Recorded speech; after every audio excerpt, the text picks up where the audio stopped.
স্বপ্ন যখন চুলোর আগুনে রান্না হয়। ঢাকার একটি স্বনামধন্য বেসরকারি বিশ্ববিদ্যালয় থেকে গ্র্যাজুয়েশন শেষ করে অনেকেই যেখানে চাকরির পেছনে ছুটছেন, সেখানে ব্যতিক্রমী এক উদাহরণ সৃষ্টি করেছেন তরুণ উদ্যোক্তা মাহফুজ।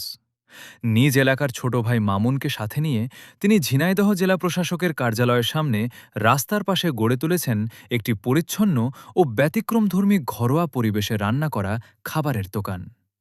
এখানে মিলছে সাদা ভাত ভর্তা, ডিম, সুস্বাদু খিচুড়ি, মুরগির মাংস এবং গরমের তৃষ্ণা মেটাতে টাটকা লেবুর শরবত।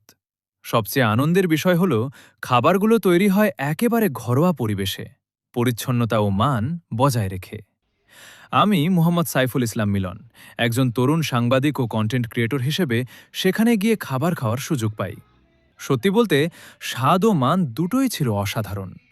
রাস্তার পাশের ছোট্ট দোকান হলেও খাবারের গুণগত মান এবং আন্তরিক আপ্যায়নে মনে হয়েছে যেন পরিচিত কারো বাসায় বসে খাচ্ছি। বর্তমান সময়ে শিক্ষিত তরুণদের অনেকেই বেকারত্ব নিয়ে হতাশ, কিন্তু মাহফুজ প্রমাণ করেছেন কাজ ছোট নয়, ইচ্ছাশক্তি সবচেয়ে বড়।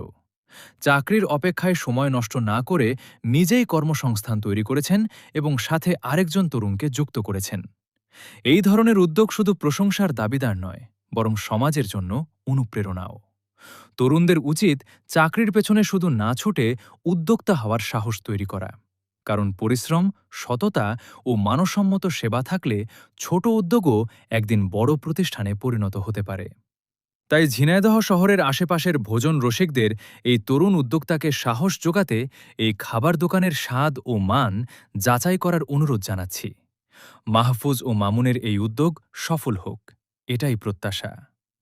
ঝিনাইদহের তরুণ উদ্যোক্তাদের এমন সাহসী পদক্ষেপ আরও ছড়িয়ে পড়ুক দেশের প্রতিটি জেলায়। হোমমেড খাবার তো আসলে খুবই চমৎকার লাগছে এবং সুস্বাদু এবং স্বাস্থ্যসম্মত। আসলে আমি নেক্সট টাইম যদি খাই এখানে